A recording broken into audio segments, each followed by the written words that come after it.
Hello guys, welcome back to the channel. In this today's tutorial, I'm going to show you how you can lock file in Google Drive.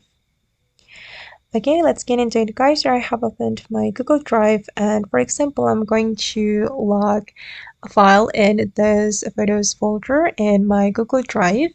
If we want to lock file, we need to change the access of this folder.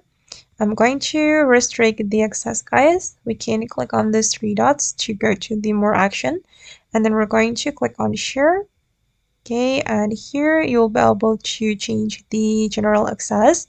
If we want to lock the file in a specific folder, we need to change the access to restricted. I'm going to click on this one, and I'm going to click on restricted. So only people with access can open with the link. If you do not share this folder to other people, they won't be able to open it. Only you who can open the folder.